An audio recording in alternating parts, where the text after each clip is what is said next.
Assalamualaikum warahmatullahi wabarakatuh. Pemirsa rahimakumullah, pada video kali ini kita akan melanjutkan pembahasan tanda-tanda balik yang ketiga, yaitu hamil atau melahirkan. Simak selengkapnya, dan apabila video ini bermanfaat atau bisa menambah wawasan serta informasi baru, silahkan klik tombol like, subscribe, dan share kepada teman-teman yang lain agar bisa memberikan kemanfaatan yang lebih besar lagi. Dan dengan berbagi ilmu, semoga bisa menjadi amal jariyah kita bersama.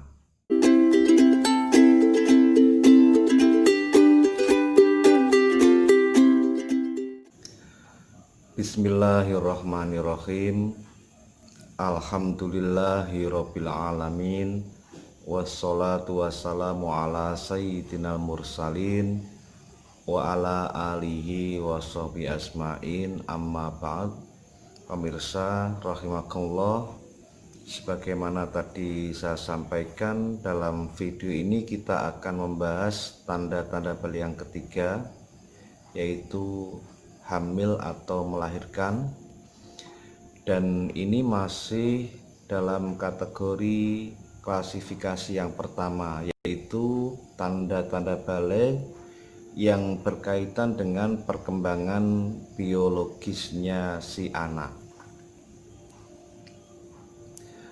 Pemirsa rahimakumullah, perlu saya sampaikan bahwa pada prinsipnya hamil atau melahirkan itu bukanlah menjadi tanda balik bagi seorang perempuan. Akan tetapi yang menjadi inti adalah peristiwa keluarnya sel telur tersebut, yang hal ini ditandai dengan adanya proses melahirkan. Tidak cukup hanya sekedar adanya kehamilan, sebab keberadaan kehamilan itu tidak bisa meyakinkan kecuali dengan adanya melahirkan itu sendiri. Sehingga ketika seorang perempuan telah melahirkan, maka ia dihukumi balik semenjak 6 bulan lebih sedikit sebelum ia melahirkan. Nah, pertanyaannya, kenapa memakai hitungan 6 bulan lebih sedikit? Jadi perlu saya sampaikan bahwa hitung-hitungan 6 bulan lebih sedikit itu adalah prinsip dalam pembahasan akul hamli.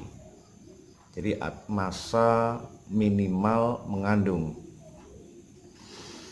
Jadi yang dijadikan untuk menentukan kapan baliknya perempuan dalam contoh tersebut di atas, ini merujuk kepada prinsip akul hamli, sehingga baliknya si perempuan tersebut bisa diketahui, yaitu sejak masa 6 bulan lebih sedikit sebelum ia melahirkan. Kemudian contoh konkretnya sebagaimana berikut. Ada seorang anak perempuan yang ia belum pernah mengalami atau menjalani masa haid. Kemudian ditinjau dari segi usia, ia juga belum mencapai usia balik atau belum mencapai usia 15 tahun. Akan tetapi ia hamil. Nah, ini hamilnya entah karena dalam hubungan pernikahan atau karena hubungan di luar pernikahan. Intinya ia hamil. Nah, logikanya seorang perempuan yang mengalami kehamilan itu kan dimulai dari adanya peristiwa keluarnya sel telur yang dibuahi oleh sperma.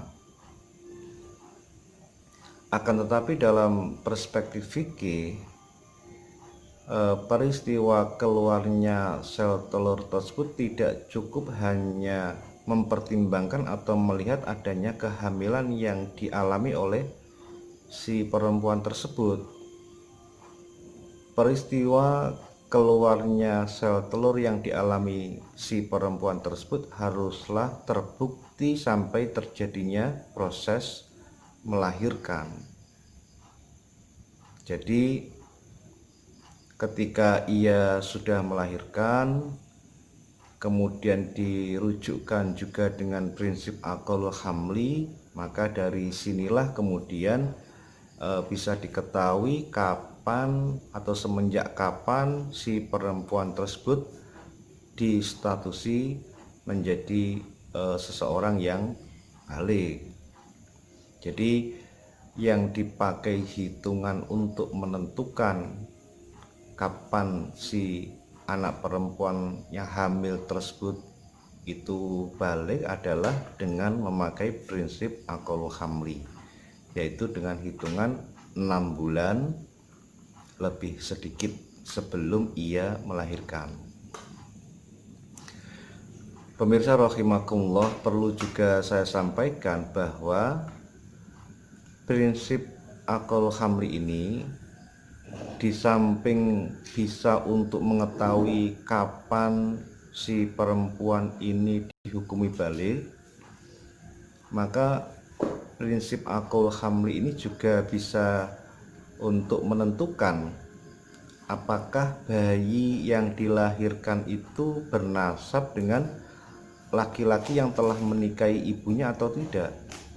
Apakah nasabnya si jabang bayi ini akan ilhaq atau sambung dengan laki-laki yang telah menikahi ibunya atau tidak. Contohnya demikian, apabila ada si jabang bayi yang dilahirkan di mana kelahirannya tersebut dalam masa waktu kurang dari 6 bulan lebih sedikit semenjak akad pernikahan orang tuanya.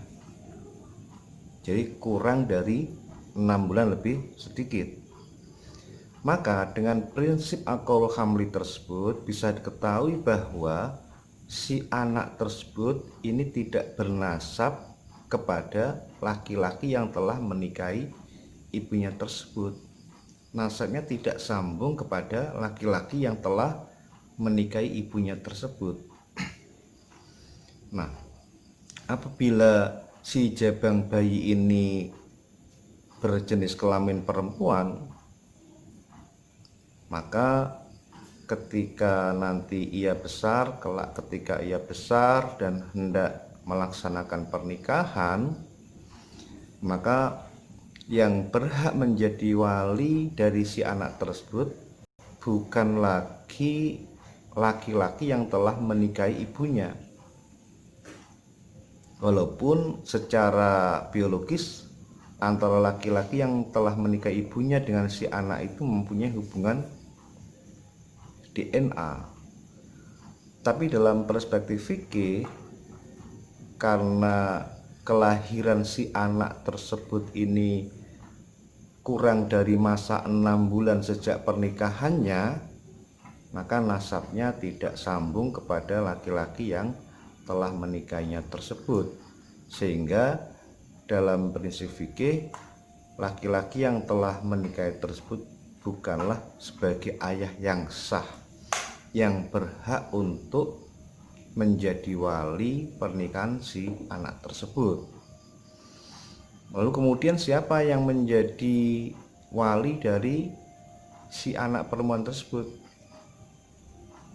Nah, karena nasabnya si anak itu hanya merujuk atau dinisbahkan kepada ibunya, sehingga yang berhak menjadi wali pernikahan si anak tersebut adalah kekerabatan laki-laki dari jalur si ibu.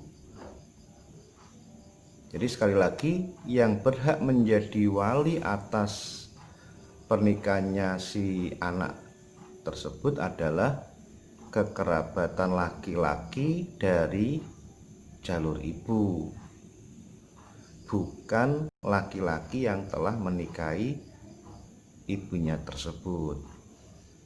Jadi dari prinsip ini, prinsip akul hamli, kemudian akan berimbas dengan permasalahan-permasalahan hukum yang lainnya, akan berimplikasi kepada permasalahan-permasalahan hukum yang lainnya. Pemirsa rahimakumullah, perlu juga saya sampaikan bahwa dalam kajian fikih terkait masalah kehamilan ini ada pembahasan yang istilahnya akul hamli, masa minimal mengandung, sebagaimana tadi saya sampaikan, yaitu masa 6 bulan lebih sedikit. Ada lagi pembahasan tentang masa umum perempuan mengandung, yaitu masa 9 bulan lebih 10 hari. Kemudian ada lagi masa aktsarul hamli, yaitu masa maksimal perempuan mengandung, yaitu 4 tahun. Nah, dari pembahasan ini akan mempunyai implikasi hukum, akan mempunyai dampak hukum. Dalam contoh akul hamli sebagaimana tadi saya sampaikan contohnya. Kemudian dalam aktsarul hamli juga demikian, akan mempunyai dampak hukum. Contoh, ada pasangan suami istri, kemudian suaminya meninggal.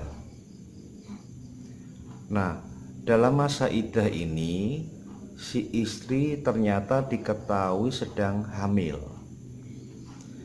Maka ketika istri nanti melahirkan, di mana kelahirannya itu masih dalam waktu kisaran 4 tahun atau kurang 4 tahun, maka bisa diketahui anak yang dilahirkan tersebut nasabnya akan tetap mengarah kepada suami yang telah meninggal tersebut, dan ini tentunya akan berimbas dalam bab kewarisan dan lainnya. Demikianlah tanda balik yang ketiga bagi seorang anak. Kemudian satu tanda balik lagi akan saya sampaikan pada video mendatang.